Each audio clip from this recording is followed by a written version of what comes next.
Good morning, good afternoon, good evening, everyone.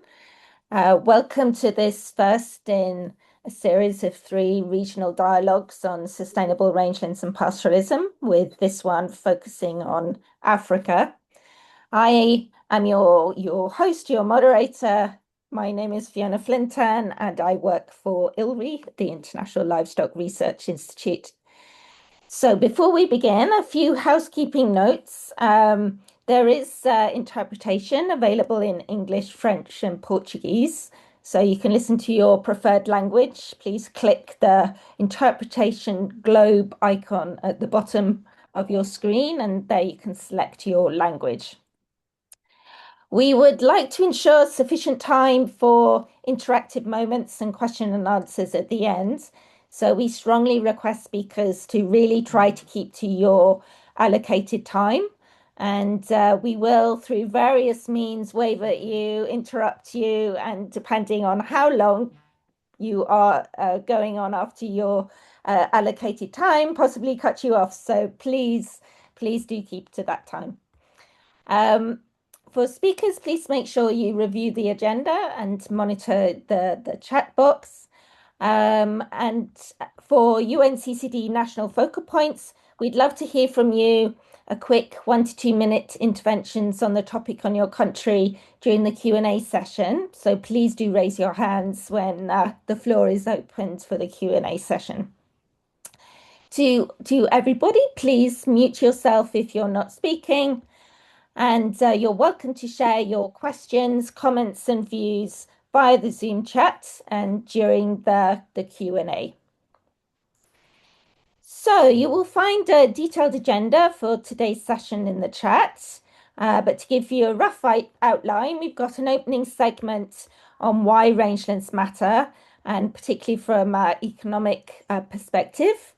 We will then have a session talking about reminding ourselves of the COP16 rangeland decisions and discussion on the implications of this.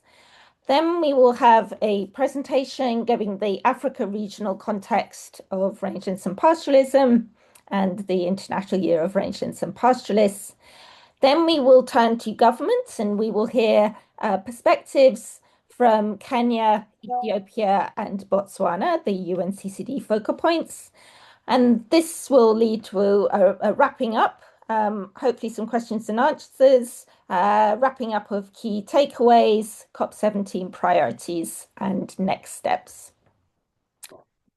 The event discussion will remain live after the webinar, and we invite all participants to continue to share ideas and connect by commenting on the event page, the IUCN Engage or event page. And our goal is to keep this discussion going ahead of key events and beyond. We'll also share a list of resources that will be useful to prepare for COP17. So that's the housekeeping finished. Turning towards this webinar, it's focusing on rangelands, grasslands, savannas, and drylands, and pastoralism. And as we are aware, these ecosystems cover vast areas of the planet and provide essential ecosystem services from biodiversity conservation to climate resilience and rural livelihoods. And globally, around 500 million pastoralists depend on these landscapes for food, income, and security. At the same time, we know that these systems are under increasing pressure from land conversion, degradation, biodiversity loss, and climate change. And that's why the UNCCD COP16 decision is such an important moment, calling on countries to step up policies and investments for rangeland conservation, sustainable management, and restoration in line with land degradation neutrality targets. And today's regional dialogue is really about building capacity, sharing experiences, momentum, getting that momentum going, especially among UNCCD national focal points and partners to respond to these opportunities for transformational change. We're here to share experiences, learn from one another, and explore how we can strengthen policies, financing, and regional cooperation for rangelands and pastoralists.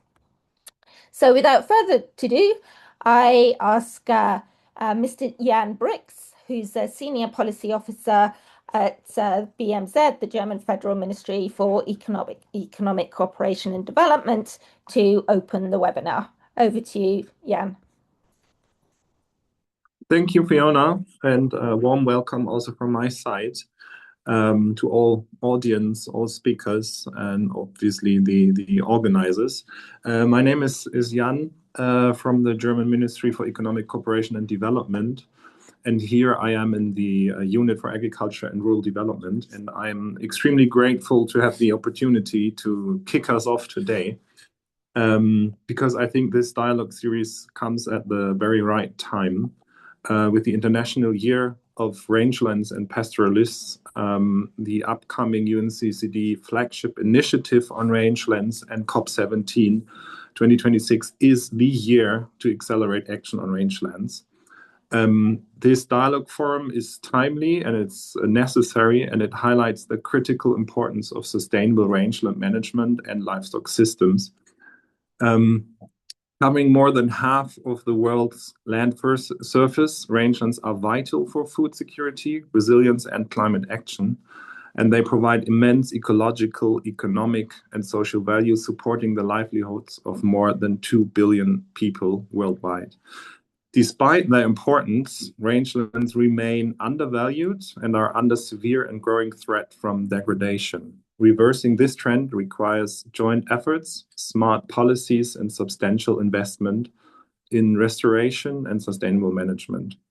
This is why we, as the German Ministry, BMZ, support actions for sustainable rangelands and pastoralist communities. For instance, just one example, with our project Catalyzing Transformation Towards Sustainable Livestock Systems, we are supporting global, regional, and national decision makers in capacities, policy, and financing instruments to help protect the climate, biodiversity, and land through sustainable livestock development and many, many other engagements, obviously, as well. Healthy rangelands and sustainable livestock systems go hand in hand with each other, but both face a common challenge. They lack investment that fully recognizes the immense value and potential. This is exactly where the forthcoming BMZ Finance flagship report on the economics of rangeland restoration comes in. It is prepared in partnership by the Economics of Land Degradation Initiative, ILRI, and IUCN, and it will systematically assess the different values of rangelands, economic, social, cultural, and environmental, and translate those values into concrete investment cases. The aim is to make investment decisions easier, supporting the UNCCD Rangelands flagship initiative in mobilizing investments. We believe that such strong partnerships, networks, and coalitions are essential for the future of rangelands and pastoralists. And this dialogue series is crucial to ensure close coordination and align with the needs of the UNCCD process and initiatives under preparation. It is important to understand what different actors in different regions really require, from investors, governments, to practitioners, pastoralists themselves. I'm especially grateful that this format will present inspiring and successful initiatives for sustainable livestock systems that can be scaled and that can be replicated. This is why I welcome that all the partners here have started this important dialogue series, and I want to thank all panelists, speakers, participants for today's workshop and your engagement. So I'm looking forward to the discussions today, as well as the continued exchange in the next dialogues with Latin America and Asia. And by saying this, I thank you, and back to you, Fiona. Great. Thank you. Thank you, Jan, for those opening remarks.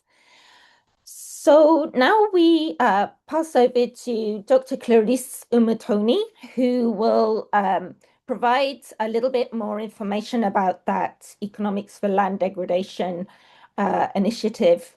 As one of the contributing authors to the larger report that is underway, Clarice will be able to highlight some of the points that were raised in the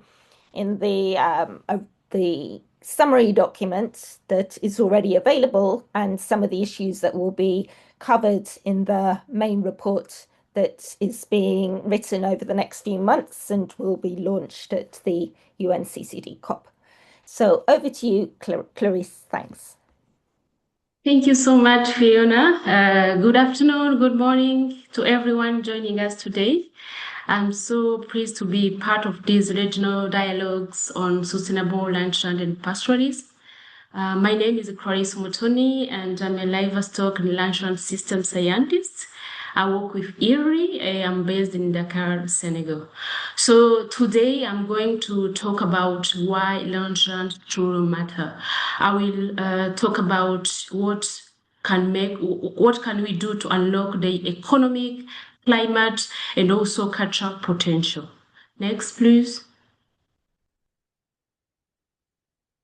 So when I talk about rangeland now, we often overlook rangeland, but in reality, they are critical to our global future. They cover over half of our planet. They support over 100 millions of pastoralists and 2 billions of people depends on rangeland goods and services. So those rangeland are not really major ecosystems. They are support our food systems, and also they are building our real economy across Africa, across Asia, Latin America, and beyond. Next, please. So building on that global reach, rangeland are really powerful economic engine offering beyond grazing. So did you know that every single year those ranches generate about 6,000 US dollar per hectare? Yes, they do. And that is coming from a very diverse portfolio because rangeland generate value in many ways. We provide meat, milk, hide, fiber, plant medicine, tourism income, just to name a few. And for some countries, they even cover about 80% of agriculture GDP. So those rangelands are not really only grazing land. They are really a complex economic systems that support our food systems, that regulate our climate. Next, please. So beyond that economic contribution, rangeland are also climate assets. But we often ignore that. Most of them, they help us to store about 30% of our carbon. And what is really most important is that 90% of those stored carbon is stored underground, which is more stable and resilient than the carbon stored above ground. And when grazing is well managed and the restoration is done in the good way, the rangeland can sequester up to 7 billion tons of carbon dioxide every year. This means a low-cost natural climate solution, but we keep actually missing in our global strategy, meaning you are missing out one of the largest natural climate solutions we have on our planet. Next, please. Beyond that economic and also income contribution, the rangelands are really truly living landscape that's really offer biodiversity, that is rich in biodiversity and future heritage. So they are home to nomads, pastoralists, herders, transplanters, and for those community, private does not only provide food or income, that their identity, they're part of their culture. That means that those living landscape, they preserve ancient knowledge systems and maintain social cohesion across generations. Next, please. So you've seen immense value that our rangeland offer. So what happens if we neglect them? There is a high cost of inaction. Actually, up to 30% of our rangelands are degraded, and the cost of inaction is very, very high. We cannot afford that. So when we let our rangeland degrade, maybe a quarter or a third get degraded, we are not losing our land only. We are fueling poverty and in food insecurity for millions of people. The evidence shows that every year we lose about $300 billion just for land degradation. It's clear that the cost of inaction is far more expensive than acting. Next, please. But the good news is that the restoration work and the evidence show that Rangelands can generate up to 35 return for every single $1 invested. This represents a layman's opportunity for investment, meaning investing in Rangelands is not just a charity. It's a smart economic and climate decision that's for both governments and investors. Next, please. So the takeaway from this message is that Rangelands matter now than ever. It matters for our people. It matters for our planet. It matters for prosperity. For our people, it means securing livelihood, food, and identity. For our planet, meaning provide a stable climate sink and heaven for biodiversity. And finally, for prosperity means it's offering a high return economic asset with a proven return on investment. So if we want food security, climate action and biodiversity protection, Rangelands must be part of the solutions. So I would like to end my presentation, next please, by highlighting the two noted products in a Killian published paper by Abraman, Jonathan, Mandat, and Lenat that's really present the business case for investment in Rangelands restoration. Also, the global publication in investing in sustainable global restoration that we build on those evidence generated on a published paper to make a strong case on large-scale investment and police action in Rangelands all around the world. Thank you so much, and over to you, Fiona. Perfect. Thanks, Clarice.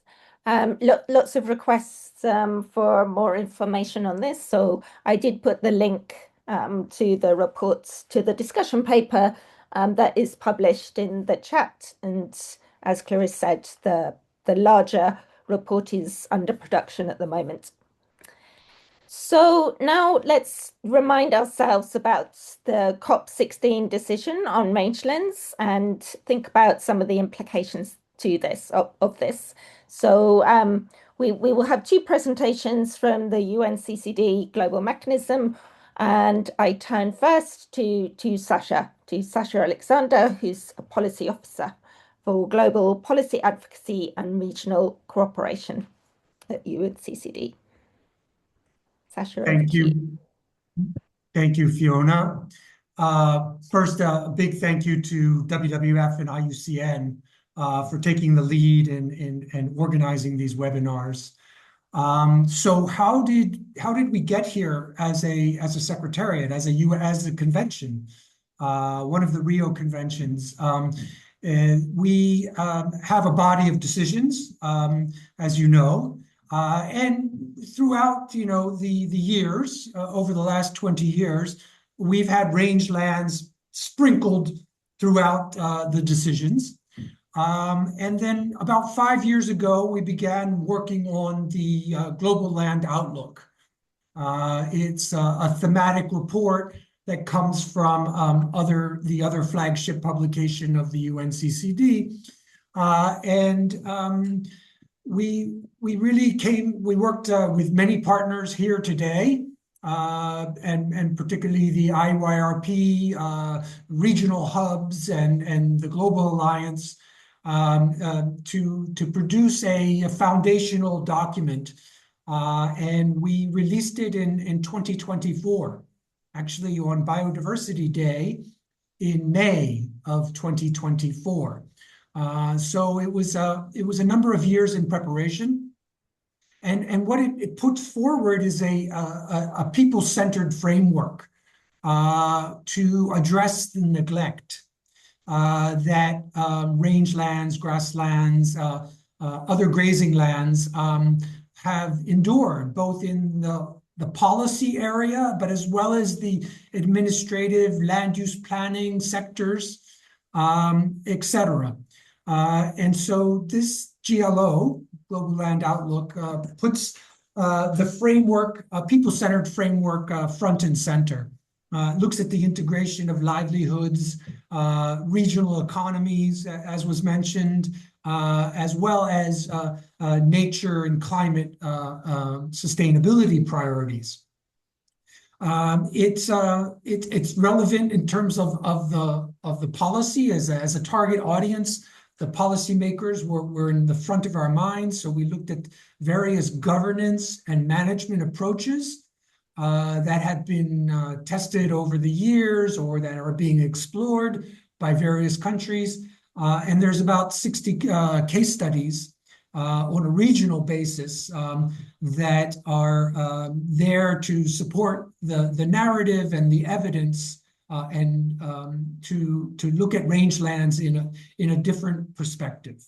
Next, please. So the COP decision came at the end of 2024 in Riyadh, Saudi Arabia.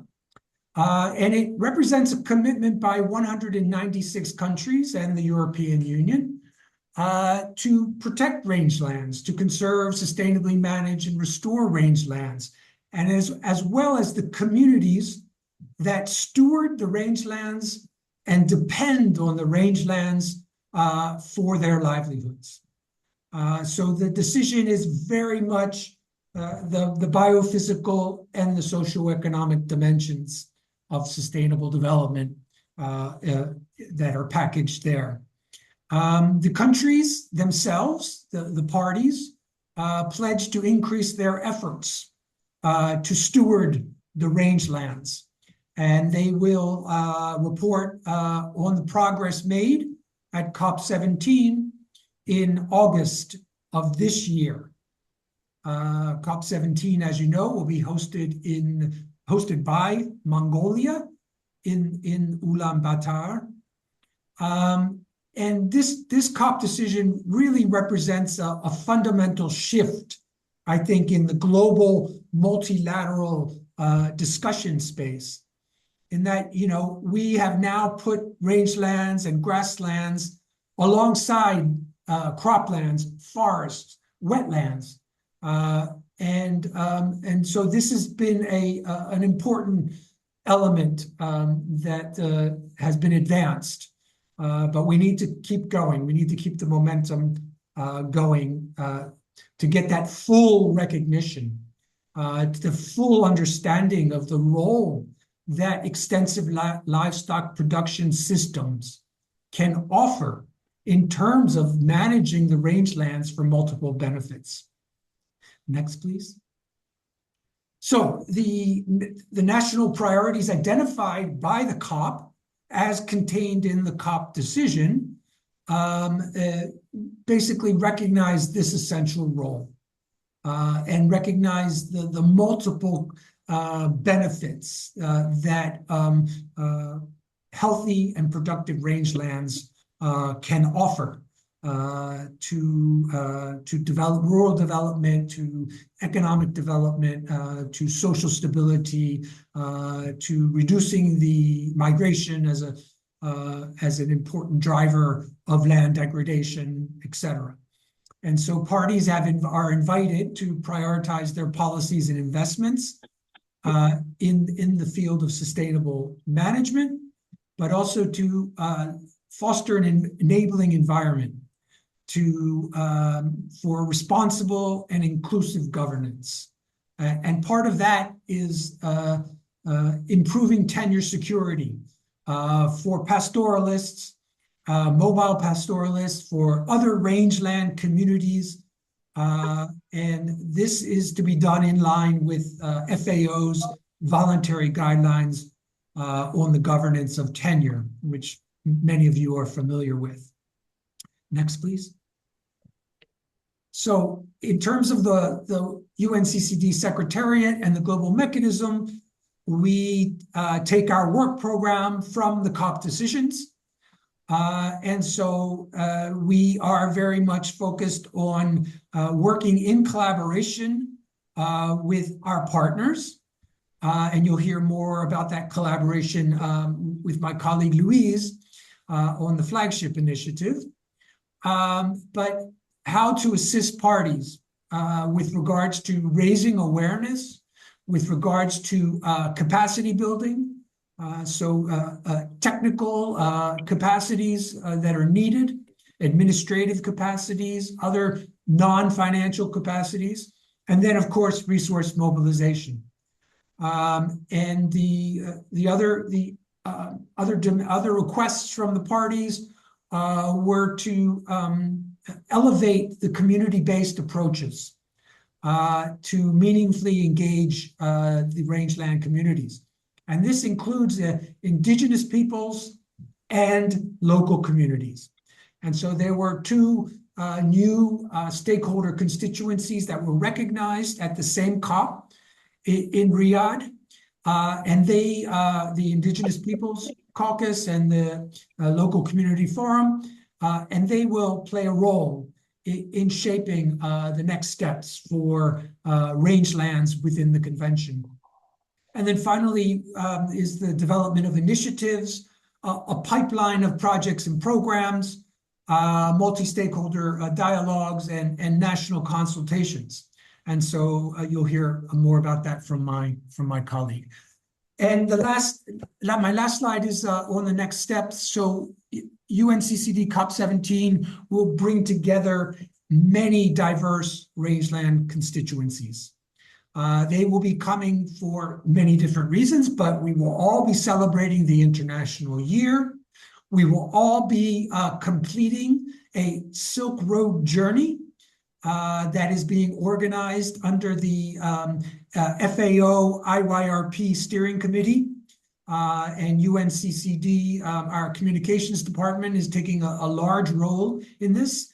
Very briefly, it's going from Riyadh, Saudi Arabia, through Eastern Europe, Central Asia, China, and into Mongolia. So there's about 10 countries that are on this journey. And so you'll be hearing much more about that as that launches in April of this year.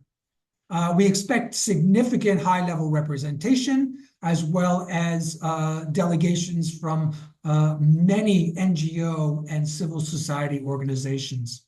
So the agenda is still being finalized for COP17, as you can imagine, but we know that rangelands and pastoralists will feature prominently in numerous spaces that the COP situation affords us, including special events and interactive dialogues.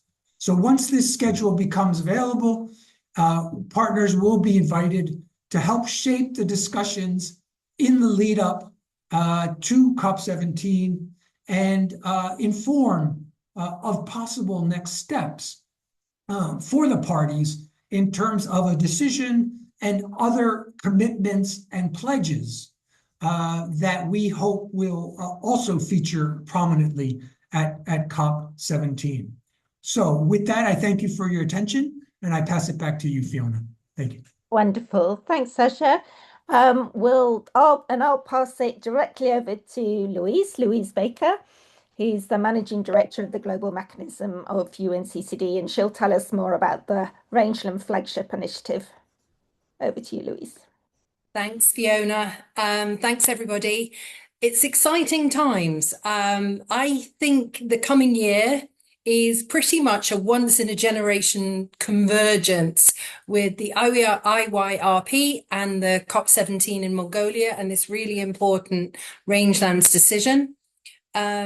Let's be honest, we have lots of UN years and lots of UN events, but they're more communications than they are impact. What we're trying to do with this Rangelands Flagship Initiative is to give IYRP a moment, really a pinnacle moment where everybody can come together and make sure that the noise ripples out going forward for the rangelands. The opportunity really is to transform this decade into decades of sustainable investment and ensure that the IYRP is really transformational, not symbolic. So for us, we are really focusing on this flagship initiative with 3 components. Next slide, please. Okay, actually, we've talked about that. Next slide, please. There are 3 components to the flagship initiative to develop and support knowledge products. Now, we do know a lot about the rangelands. You heard about the GLO, you heard about the coming Economics of Land Degradation Initiative report. So there really is some good meaty stuff there. I think there is still some areas that from the GM side we want to encourage as part of this flagship initiative. The principles for sustainable rangeland management, for how we should be doing rangeland management going forward, and global standards on rangeland management for the private sector to guide private sector investment. Actually, the returns on investment are spectacular. This shouldn't be difficult, but it is a piece of knowledge management and evidence-based standards that we need to develop. So that's something under this flagship initiative that we hope will be available. The main and meaty part of the work on the flagship initiative is this pipeline of projects. We estimate that we need around $155 billion to restore degraded grasslands and rangelands globally. It sounds like a huge amount of money. There we go. Thank you very much. Sounds like a huge amount of money, but in fact, it's doable if we start leveraging this and start catalyzing this. So the idea for this flagship initiative is that we will start with a modest $1 billion target of new projects and programs that will be announced at COP17. So we're working with a lot of partners now. I have a hidden slide in this presentation I'm not sharing with you that kind of looks at some of the projects and programs that we'll be working with, but we hope that we can have a big moment where all of this new investment is announced and is announced in a way that suggests real momentum towards this long-term investment vision. We know actually that these projects are really synergies projects. They're delivering desertification, they're protecting biodiversity, they're sequestering carbon, here we go, strengthening pastoral health and livelihoods. So when they're when they're being restored, we're generating money. And we're also delivering benefits across these things. So if you have projects that you would like to be considered to be part of the Rangelands flagship initiative, we would love to hear from you. If you're working on projects through pipelines and submitting them to donors and need help and think that we can help you before or during this year, please come back to us and we'd love to support you getting those over the line so that you can announce them this year and really make a difference going forward. I was really excited about this Rangelands initiative because we got support from when the decision was made, we got support from all 3 regions of the major impacted regions. We got support, and in this Africa group, I want to particularly highlight Botswana, who really fought for a rangelands decision to be taken and to really push that forward.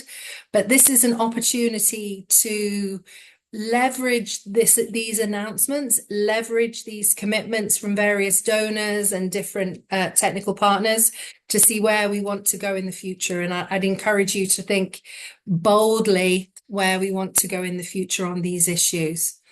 The final component is around an institutional legacy. So we are expecting there to be a coalition of rangeland countries, agencies and civil society to help ensure that the rangelands continue to receive the attention that forests have enjoyed for a long time, but rangelands and grasslands also deserve. We've had lots of work already going on to develop this initiative. We interviewed a lot of partners. We've had meetings over the last few years. There are these resources that we've based it on. The main findings, just to recap, there are still knowledge gaps, particularly on the true value of the rangelands. There are still policy failures that need to be addressed, particularly around things like tenure. But the main and critical part is it's not seen, the rangelands are not seen, and therefore they're not being invested in. And what we hope this flagship initiative will do is rally people, rally new opportunities, rally new pipelines, and hopefully announce some new investment. But that's only the start. It will build momentum going on for a decade to come. So that's where we are for the moment, Fiona. It's still a work in progress, as ever. But as I said, we do look forward to hearing from parties, partners, if they have a project or a program they want to include in the flagship. Please, I shall put my contacts in the chat. So anybody who wants to reach out and say, it's brave of me, isn't it? Only people who've got a decent proposition, no questions, no, you can question too. But if you want to be part of this and you have a project that's under development or could be putting under development, we want to hear from you. Thank you so much. Fantastic, exciting stuff, and great to have that invitation, Louise. Thank you. Moving swiftly on, I will pass to Ken Otieno. He's the Executive Director of Reconcile and also the co-chair of the Eastern and Southern Africa IYRP Regional Support Group. And Ken will give us some context on rangelands and pastoralism in Africa. Over to you, Ken. Thank you, Fiona. Good afternoon, good morning.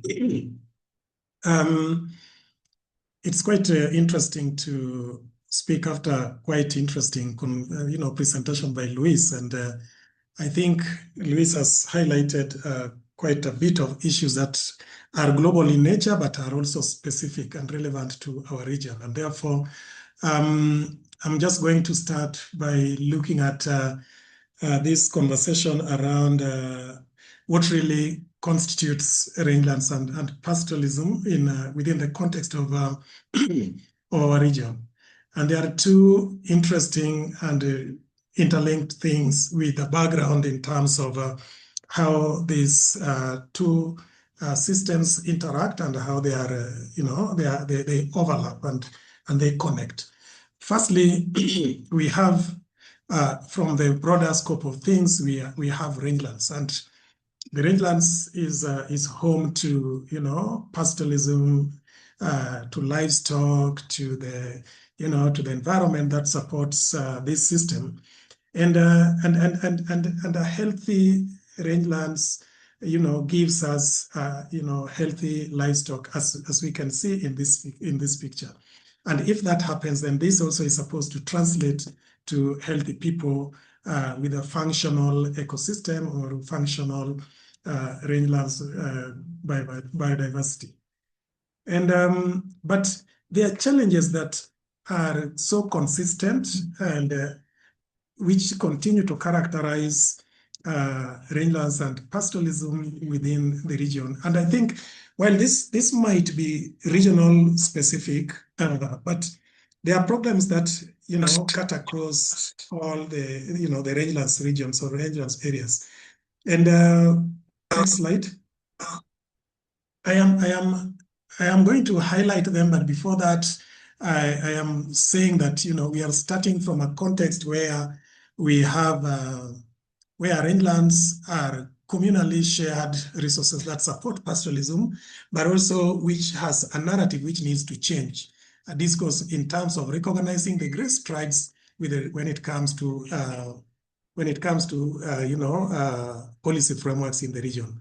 Because if you look at what has happened, and some of these are old reflections, but as recent as last year, we also did a scoping study looking at policies and programs that support or recognize rangelands and relevant to pastoralism. And continent-wide, we have the AU policy framework on pastoralism. We have the IGAD regional rangelands management strategy framework. We have sessional paper number 8 in Kenya. which is looking at the development of the northern Kenya and other arid areas. We have rangelands management and pastoral strategy, Community Land Act, Ethiopian National Policy, Ethiopian Community Land Formalization, Somalia rangelands management, and the list can be long depending on the time that we had. But we are looking at these things, but the problem still, the conversation around the problem is still there.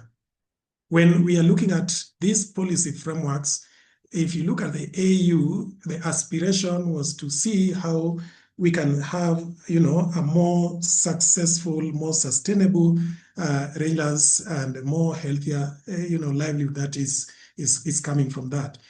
But issues of mobility still would be a problem when we are talking about conflict, are things that still characterizes, rangelands in the region. And the questions that have also been raised in the previous presentation, which includes rangelands degradation or land degradation and changing context, next slide, are things that continue to characterize the conversation around rangelands. So I have just highlighted, 5 of them, but there are more. So when you look at the land governance structure and systems, it's increasingly threatened by weakening land resource governance system and land use that lack proper land use planning and enclosures that are coming up. And that's why I'm saying that one of the things that is critical in this land governance conversation is a deeper reflection on what enables sustainable rangelands and functional ecosystem, what enables sustainable pastoralism. And it's all about, it's about how rangelands and pastoralists are able to interact, and that is undermined by mobility. Then we have climate change, which is also another problem that we are, we are having within these regions, and it is a problem that we cannot, think about in isolation, but we need to look at it in terms of issues of prolonged drought, issues of land degradation, issues of overgrazing, desertification, which all exacerbates climate change.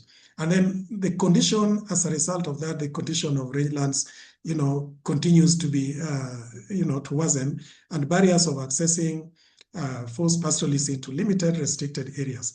And then there is the issue of policy and governance challenges. So whereas we always have good and, as many policies coming, but governments often fail to allocate sufficient resources or invest in these places. And I think it's quite interesting when we also see that in the previous presentation, the other presentation, there were issues which seem to be seeking more commitment to drive into investing within the rangelands from a perspective that recognizes the livelihood system. And then the social and economic dynamics. Again, there are issues of water rights, there are issues of land, there are issues of access. And of course, I talked about initiatives that also undermine customary systems, which basically is the enabler of collective tenure. So the last one, which is critical, is work around land tenure. And in securing land rights due to unclear tenure systems leading to lack of legal recognition for the traditional practices. And because we know that pastoralism and rangelands are predominantly managed from a collective traditional system. And therefore, for me, I think these are some of the things that are there, and we need to think about it even as we make that our interventions. And lastly, the last point was to look at what does it mean when it comes to the IYRP, building community voices for global awareness and investment in engagement. I think many of these things, and I think part of this builds onto what Sasha presented, which is an outline of initiatives and activities that needs to be there, engaging with the different governments, engaging with communities, building capacities, consolidating voices. So I'm looking at this from a global initiative, which then is supposed to help us raise this awareness, advocate on policies, and also regional and global gatherings as opportunities that are there. And then finally, how to respond to processes that catalyze national dialogue between decision makers and communities in responding to the issues that are unique to specific regions. So thank you very much. Thanks, Ken. Thank you. Great. So I now pass over to Leonie, who's going to have a bit of an interactive session. We're a bit behind with time, but I think we're going to go ahead. Is that correct, Leonie? Yeah, that's fine. Let's try. Let's see if it works. So you basically have two options. You can either just quickly scan this QR code with your phones, or there's also in the chat, I hope my colleagues post the link to join this interactive poll. And we have basically 2 questions for you. So I'm just going to let people join. We see already 20 people have managed, so that's great.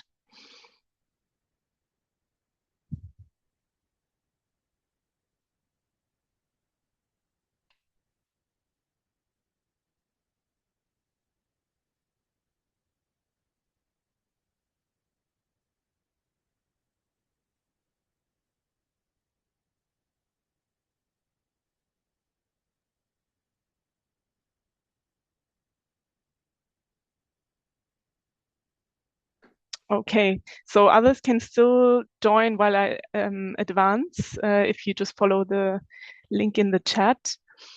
So we basically have first a question, like a word cloud question. So you can basically insert any words that come to mind as to what you consider the biggest challenge facing rangelands, facing pastoralists in your region, just from all that you've heard and yeah, from your personal experiences maybe.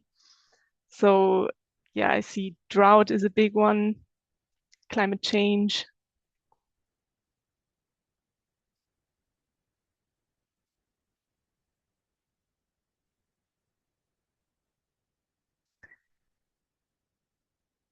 Invasive species keeps popping up.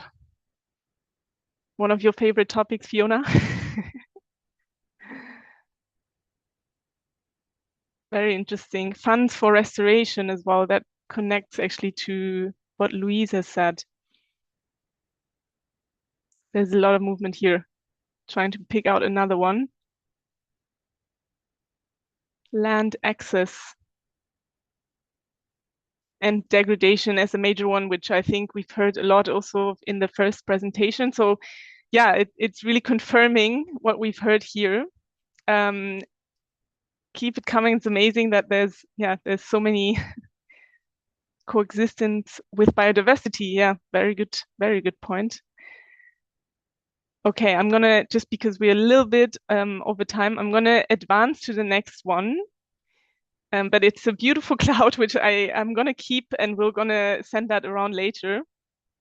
So for this one, we want you to basically choose one of these and which rangeland priority you think should be emphasized at COP17. And maybe there's one which isn't listed here, which please do post in the chat.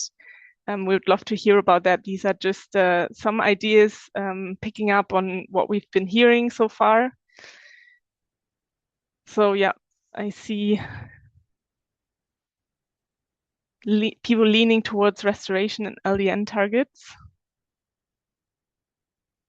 or maybe finance mobilization.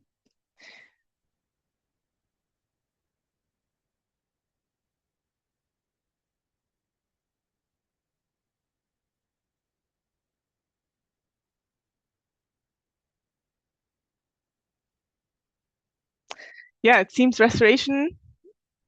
focus on restoration and focus on how that translates into the LDN with particular reference to rangelands. I think it connects actually really well to what we're going to hear from in just a second. So I'm passing this now back to Fiona to keep going with our country cases. Thanks everyone for joining this. Great, thanks, Leonie. So as Leonie said, we're now going to hear from 3 country case studies. the challenges and some of the solutions being implemented. Actually, we're going to hear from two country case studies, one from Kenya and one from Ethiopia. So firstly, we go to Kenya, and Halima, if you're there, please take us through your challenges and solutions for land degradation. Thank you, Fiona. I hope you can all hear me. Happy to be in this discussion, and especially for me, the word sustainability is key. Next slide, please. Yeah, why rangelands matter in Kenya? I think for us, you can see from our map, more than 80% of our country is rangeland. But at the same time, it is the backbone of the livestock economy. It is our cultural heritage. There is a lot of biodiversity and tourism within these areas. And it is also key for ecological health and climate issues. And of course, there is a lot of emerging economic opportunities as far as the land mass is concerned. Next, please. Who are affected? I can say everyone is affected because more than 70% of our livestock are in the rangelands, and that is our food, that is our milk, and that is other products and byproducts from the livestock. And of course, the pastoral communities come first. We have hunter-gatherers, we have ranchers, we have farmers, we have the wildlife and nature conservationists who are also in the rangelands and trying to do what they can. Government agencies, non-government organizations are working in those areas and trying to see what they can do as far as rangelands is concerned. And of course, the local businesses, which now all contribute towards this, are all affected if the rangelands are affected. Next, please. As far as Kenya is concerned, in terms of the rangeland strategy and integration into the LDN, of course, the three indicators, the land use and land use, land cover, we have the land productivity and soil organic carbon, that the rangelands contribute to all that and the issues that are affected by that. We have a rangeland management strategy which is running at the moment. One of the biggest challenges we have is the actual implementation. And then, of course, in terms of policies adopted, one major one, which the government has been running with, is about the 15 billion trees to be planted between now and 2030. And there's also a lot of efforts to try and see if there is irrigated crop in the rangelands, but there is a question in terms of, is irrigated crop production sustainable in the rangelands? And what will be the impact on pastoralism? So those are questions. Two, when it comes to the 15 billion trees, where are these trees being planted or grown? How are these trees going to affect pastoralism and the rangelands? Because tree or forestry per se, is it supporting pastoralism or not? So those are the key questions we need to ask ourselves. How the 15 billion trees will be covered, I think that is a major issue as far as range is concerned, because the range stakeholders need to understand that not necessarily all trees will support pastoralism. Next, please. Of course, in terms of action, we have a number of regional commitments, international commitments as far as rangelands are concerned that cut across the region. But more so, of course, I've already mentioned about the commitment in terms of the trees, but we also have the IGAD transhumance protocol, which was signed, and we need to see how that also will support this. Again, implementation. We may be signing to treaties and to commitments, but what is the implication when it comes to this? And then the financial support, resource mobilization, we need to try to see there is a lot of effort to have local resource mobilization, but also there will be need to have external resources in terms of the development partners. In terms of the action, again, we need to customize best practices. I think we've had good success stories, good case studies of range restoration, which has happened elsewhere.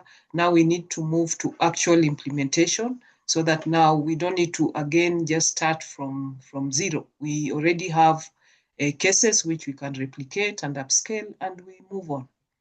Next. Yeah, so what do we need to do next? What are the key priorities in terms of the regional cooperation and support? Can we harmonize our rangeland policies across the borders and promote integrated land use planning?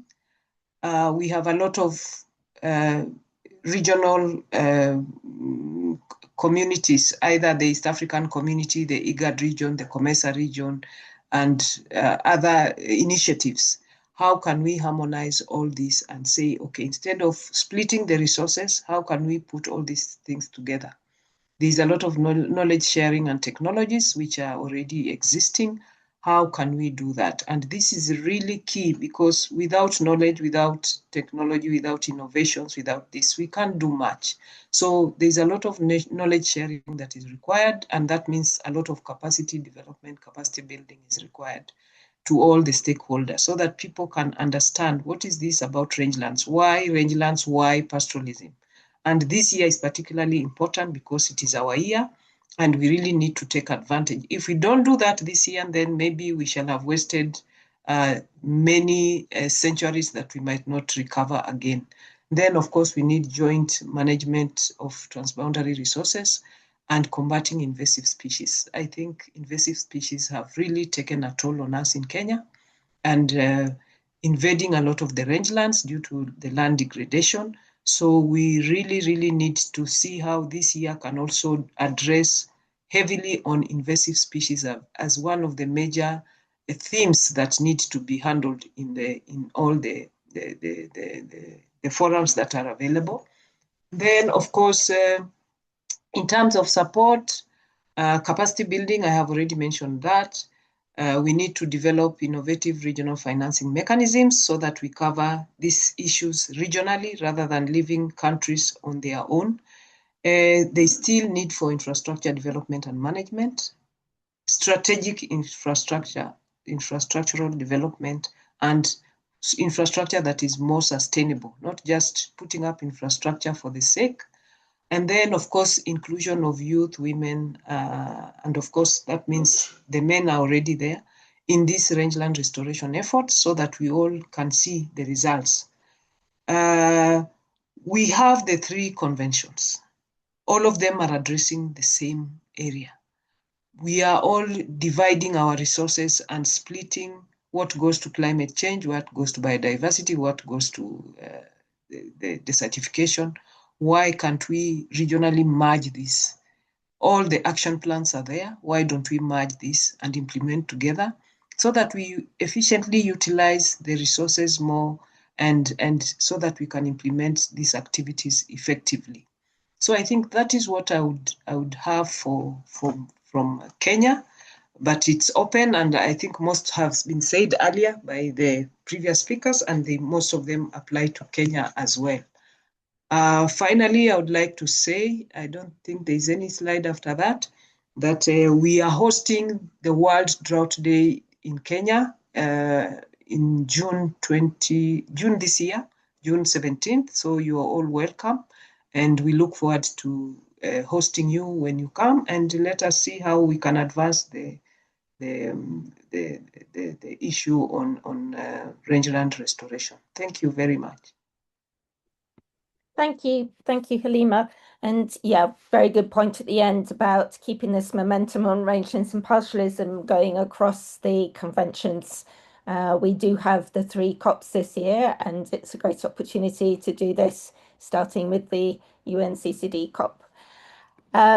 So swiftly moving on, I invite Dr. Toshomi Tamrat, who's the head of Bamboo Development and Technology Desk, and the UNCCD focal point for Ethiopia. Dr. Toshomi, over to you. Thank you very much, Fiona. First of all, I would like to apologize for my instant camera is not working for the time being, and I should only use the audio.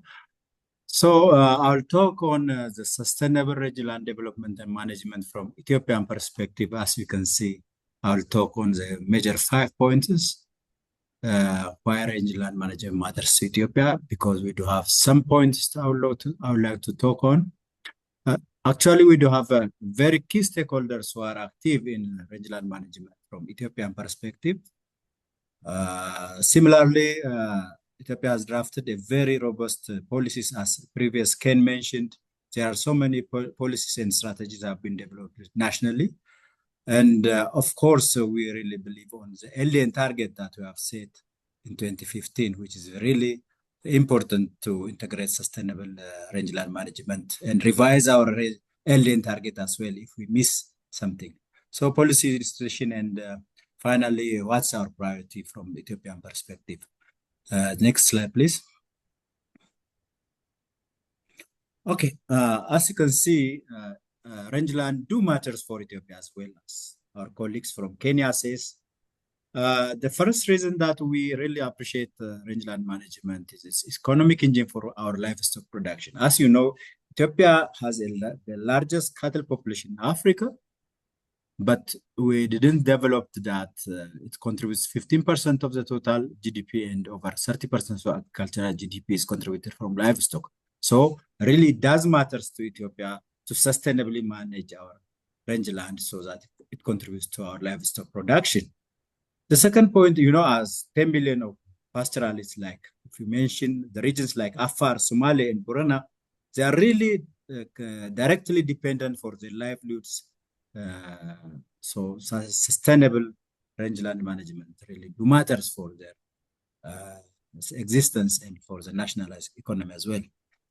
But the main important thing, the importance of rangeland management really relates with the global carbon sinks and climate regulation. As previously said by previous speakers, 90% of rangeland carbon is stored underground in the soil rather than in the vegetation. So it's a stable carbon that we might really initiate the innovative finance from this rangeland carbon storage.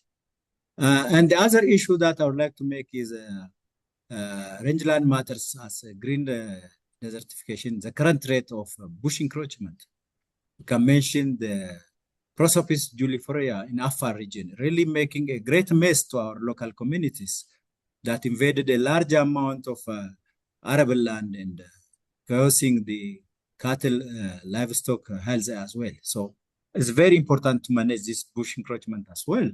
And we know that much of our land is exposed to land degradation and soil erosion. Ethiopia has really faced a triple threat of overgrazing because we have a large amount of cattle population. We have almost population pressure is existing. We are almost 120 million people, and the land use change is also another challenge that we are facing. Overall, the rangelands are here for biodiversity and genetic reservoir. So we have to sustainably manage rangeland. It's very important. Next slide, please. Who are the key stakeholders? It has been mentioned from my colleague from Kenya. For Ethiopia, the pastoral and agro-pastoral community, we have both purely the pastoral community as well as the agro-pastoral communities. They are really dependent on palatable grass and replaced by invasive wood species.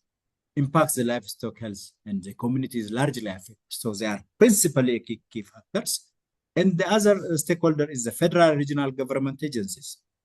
They are the one who really designed the national policy and strategy. And using this national policy and strategy, really sustainable programs and projects are being designed, which are really aligned with our GDP target and implemented in different regions of the nation. So they are also another key stakeholder.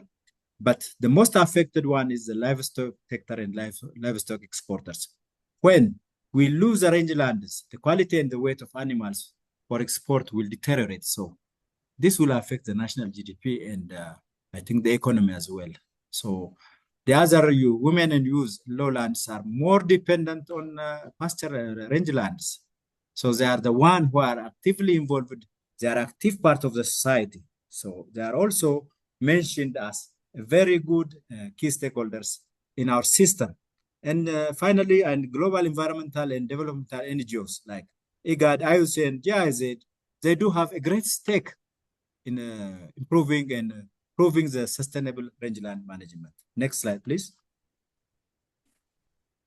So let's come to the policy. Now, there are so many policies if we are going to mention, but critically, the LDN target, which we have already developed in 2015, our voluntary targets, sometimes we underestimate the importance of rangeland within the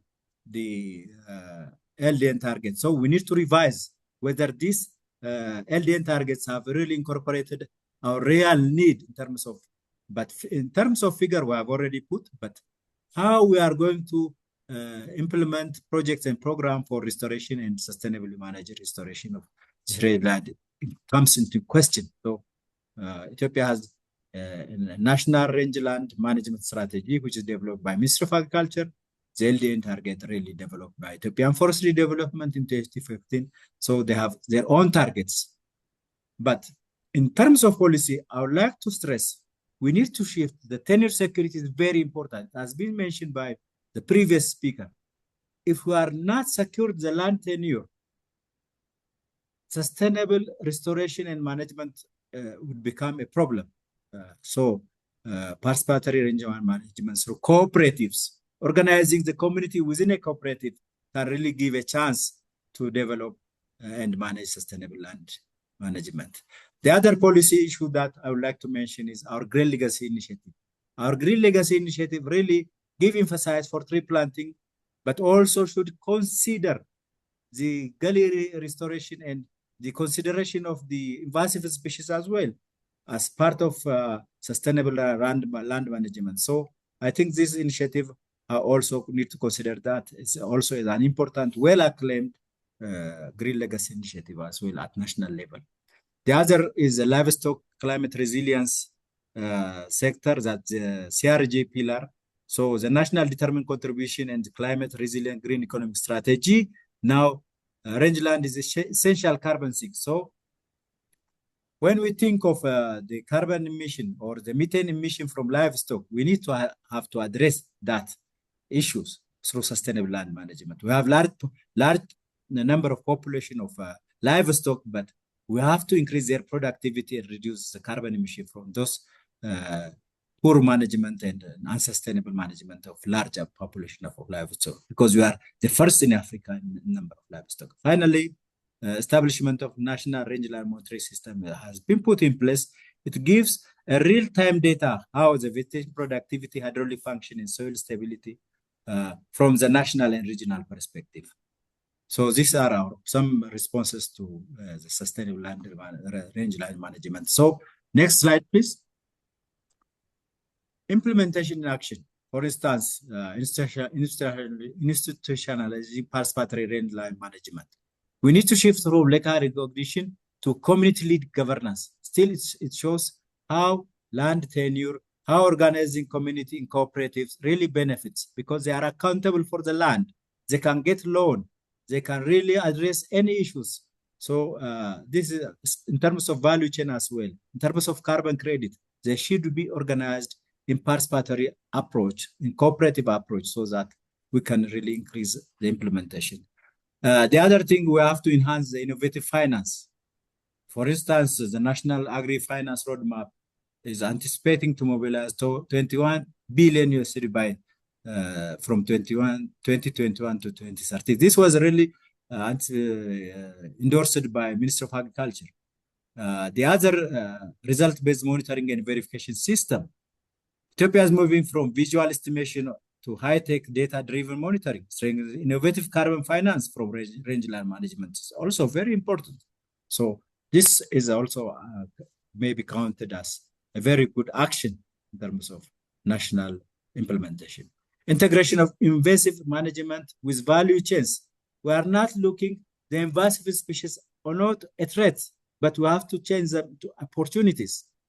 So instead of burning, we have to change to clear wood, convert to charcoal, animal feed, bioenergy. So these all investments are really applicable in Ethiopia, elsewhere in Africa as well. So let's take them as an opportunity, not as a threat. So that could be requires a huge amount of investment and research. So let's work on that nationally through coordinating all stakeholders. But let me give you one very good best practice from Ethiopia. Participatory rangeland management is now implemented as a pilot in some parts of the region. So it's becoming a very impactful. So organizing community in cooperative, there are really access to loans. We can implement financial inclusion mechanisms. So it's very important and productive in terms of organizing the community. The other thing, we should not neglect the customary water and forage governance, like the Borona model is very good example. The GEDA system that really used to manage sustainably the natural resources. These are some of the local best practices that we have in Ethiopia. Finally, last slide. Yeah, what Ethiopia expects, our priority. You know, we are under the IGAD framework. We need to harmonize our transboundary land governance. We need to design cross-border rangeland management programs.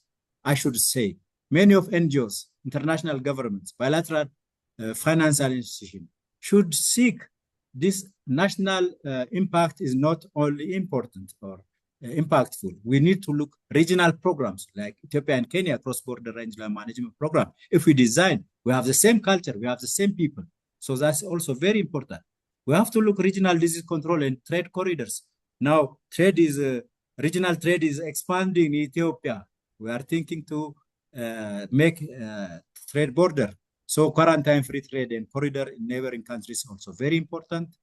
We have to collaborate with the green desertification programs like regional invasive species management framework to erode or to avoid prosopis deuterified. It's very important. We need to embark on, or we need to collaborate with shared climate information early warning system. Not only to use a national system, but regionally, IGAD should establish a regional information so that each region could get and share, get real-time data and really get prepared. So rangeland monitoring system should also be put in place. Finally, global advocacy for YRP 2026. Ethiopia needs to position itself regional lead in 2026 in the International Year of Rangeland and Pastoralists.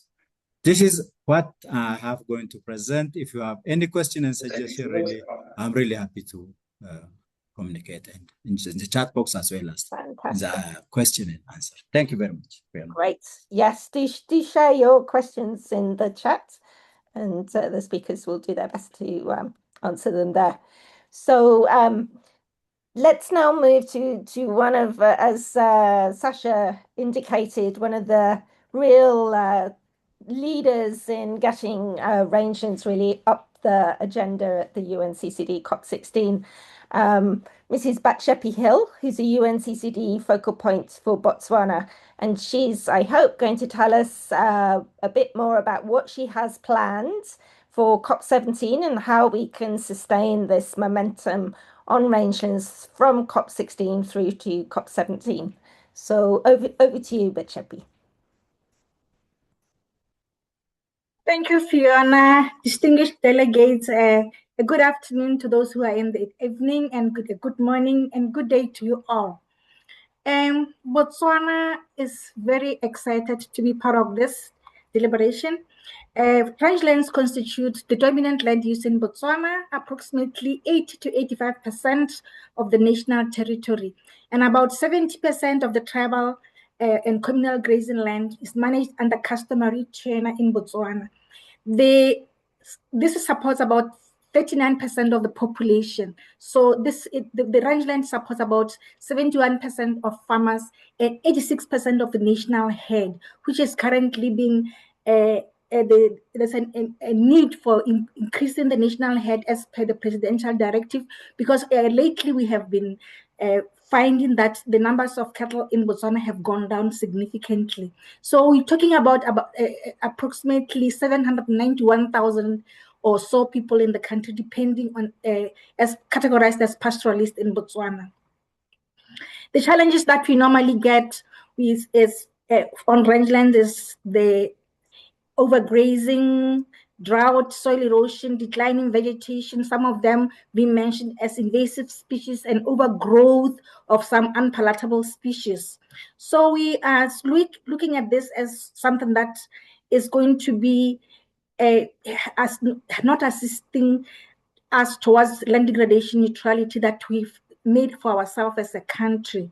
These trends increase fiscal burdens through drought relief programs, rehabilitation, the biggest budget going to trying to manage invasive species in the country.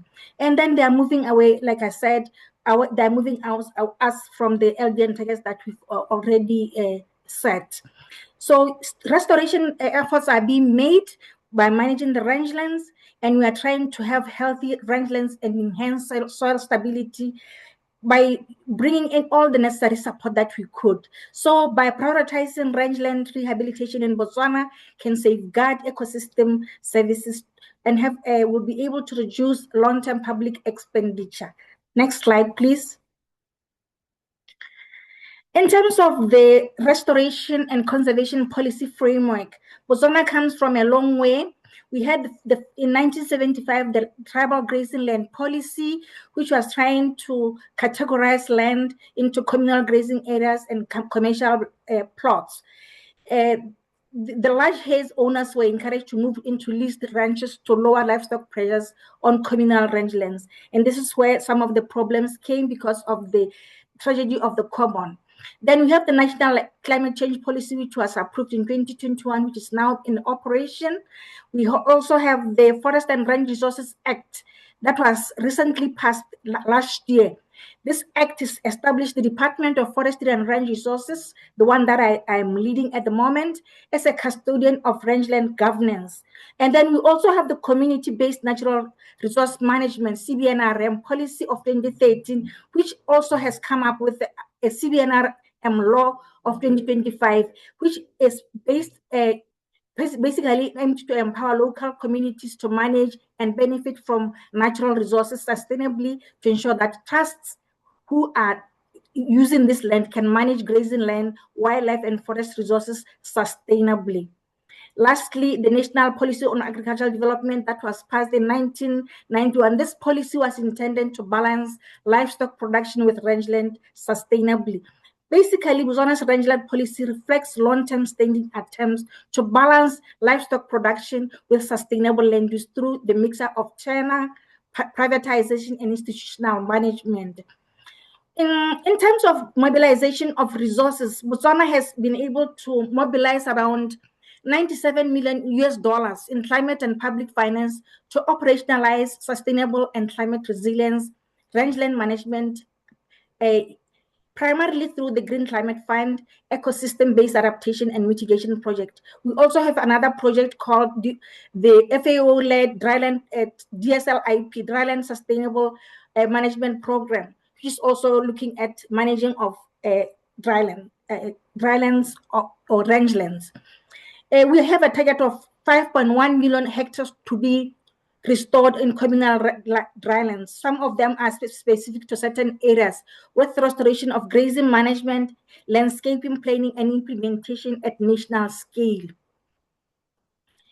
So, like I mentioned, the Green Climate Fund, the one with $96 million is for ecosystem-based adaptation and mitigation. We are doing all these things to cover at least 637,000 tons of carbon dioxide equivalent because rangelands are a source of carbon sink as well.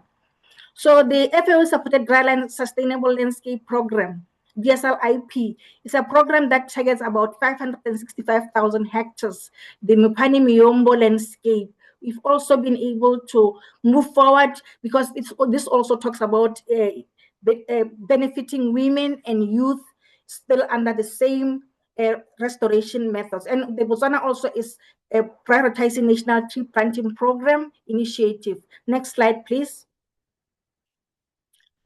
The UNCCD COP decision in Riyadh created entry points for the parties, and then one of them is land tenure governance, strengthen monitoring and information system, and the timelines are according to the agreed decisions of 2025 to 2026. But of importance is inclusive multi-stakeholder participation, integrating gender response policies and local community knowledge, which Botswana has started incorporating into its local media plans, so that we work along with the International Year of Rangelands and Pastoralists.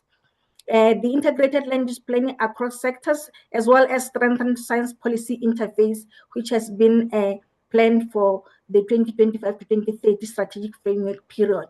Next slide, please. At COP17, Botswana will present its commitment to qualified land restoration targets. Botswana has long submitted its LDN target setting, and we intend to ensure that we include restoration and sustainability by managing 10 to 15% of degraded lands, as well as enhancing soil organic carbon stocks by 10% in priority districts by 2030. Our LDN targets are being monitored, and we ensure that our land productivity and land cover are in accordance with SOC. Botswana will also propose the regional coalitions for strengthened collaboration, including the Southern Africa LDN Network and Transboundary Rangeland and Wildlife Initiatives with countries in the SADC region like Namibia, South Africa, and Zimbabwe. Zimbabwe has already approached us so that this coalition can be worthwhile. It's aimed at knowledge exchange, joint restoration, and sustainable grazing management. The DSL IP already is taking care of some of the Muyombo Mopani projects, landscapes, which are really showing us that we will move forward. To achieve these targets, Botswana seeks to mobilize around 50 to 100 million by US$ by 2030 through blended financing, climate funds, and private sector partnerships, leveraging on institutions like GEF, GCF, and the regional investment programs like the Great Green Wall initiatives under SADC, with co-financing tracked to demonstrate progress and attract additional resources. We would want to see ourselves being part of the international community, commemorating the International Year of Rangelands and Pastoralists in this year through up to we reach Mongolia. We are also inviting the interested parties that we will be hosting, Botswana will be hosting the regional workshop in May, where we'll be also collaborating with FAO and the IUCN to ensure that the private sector initiative on rangelands is incorporated. And that is all from Botswana. I thank you, ladies and gentlemen. Thank you very much, Madam Beshepi. Lots of information there, and clearly you're leading the way in addressing some of these issues at national level, and you really are a path breaker. So I hope that you're going to take up the task of mobilizing member states as well for a coordinated response at the COP17, as you did in Riyadh. So thank you very much. Okay, we're a bit short of, well, we're very short of time. We have run over. So we're not going to open up for questions. If you have any more questions, please do put them in the chat. And as I mentioned earlier, we will keep the interaction going through the online portal. And so you can continue to ask questions there, and I hope the speakers and others will provide some responses. So just as a last interactive moment for yourselves, and it will be really great to hear from you, what for you really has been the key takeaway from this webinar? And if you can pop that in the chat, we'll just give you a minute to have a think about that, and then to write it in the chat, and then we will wrap up. So that's one key takeaway from yourself from this webinar.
So let's do keep doing that. I'm seeing quite a lot about the synergies across the COPs.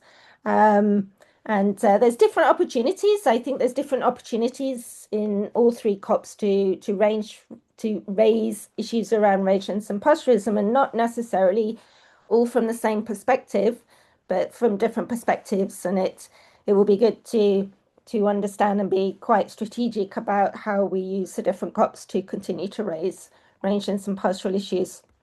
But yeah, please do continue to add your suggestions there. So we will now wrap up.